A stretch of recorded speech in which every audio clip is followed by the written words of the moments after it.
SNK.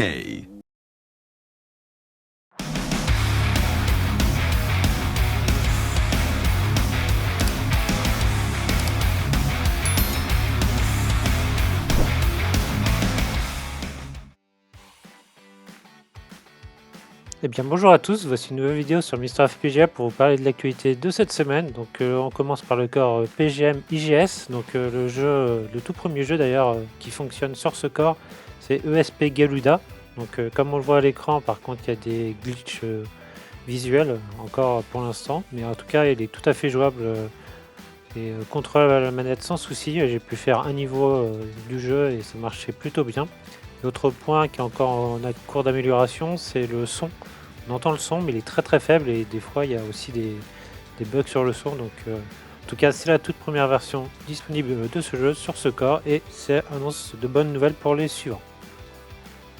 Et on perd pas de temps, le jeu suivant c'est encore un shoot'em up, donc c'est Gradius 3 qui est vraiment une référence dans le monde de l'arcade, qui était vraiment un très très bon jeu à l'époque. Donc il est sorti en 1989. Donc comme vous pouvez le voir, là, il n'y a aucun problème au niveau du son et au niveau graphisme, tout fonctionne très bien. J'ai pu le tester, pas de souci, malgré la difficulté du jeu qui est assez accrue. Mais globalement, il marche très très bien et n'hésitez pas à aller le tester sur Mister FPGA. J'ai oublié de le préciser, mais si vous êtes Patreon de Rotego, vous pourrez tout à fait le récupérer, car c'est lui qui s'en est chargé, comme beaucoup d'autres corps, sur Mister FPGA au niveau de l'arcade et entre autres les consoles aussi.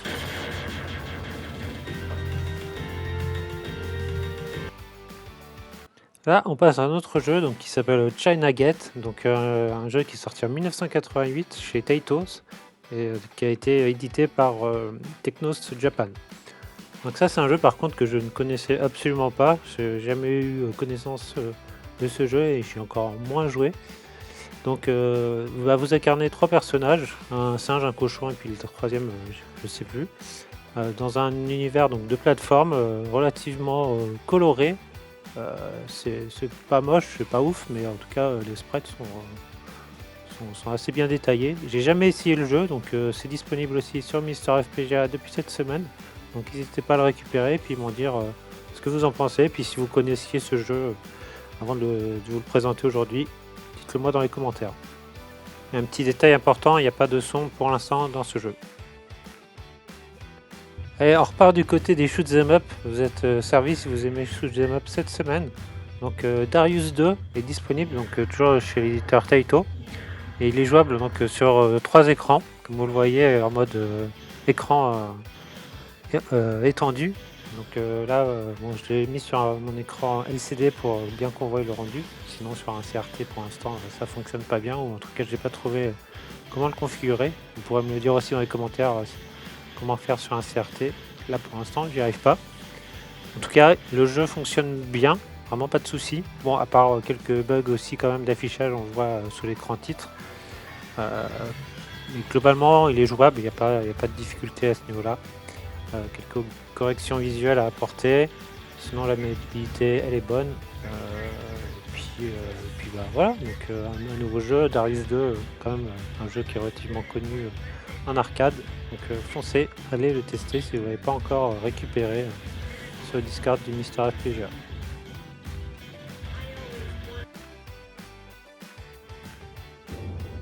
On termine avec cette dernière news, donc c'est le jeu The Ninja Warriors, donc, qui est disponible aussi depuis cette semaine sur le Mister FPGA. Il était disponible, je crois, un petit peu avant, mais il n'y avait pas de son.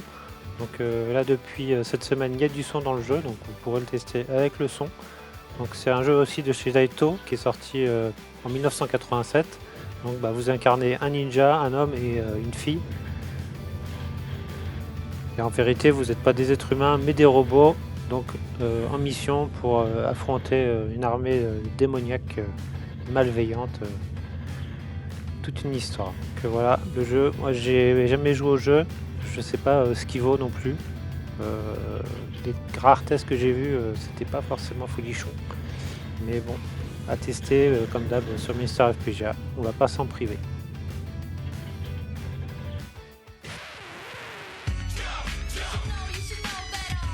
merci à tous d'avoir regardé ou pas la vidéo jusqu'à la fin, puis on se retrouve très vite sur la chaîne pour de nouvelles sur l'actualité du Mister FPGA, mais pas que. Allez, à bientôt et bon jeu, ciao.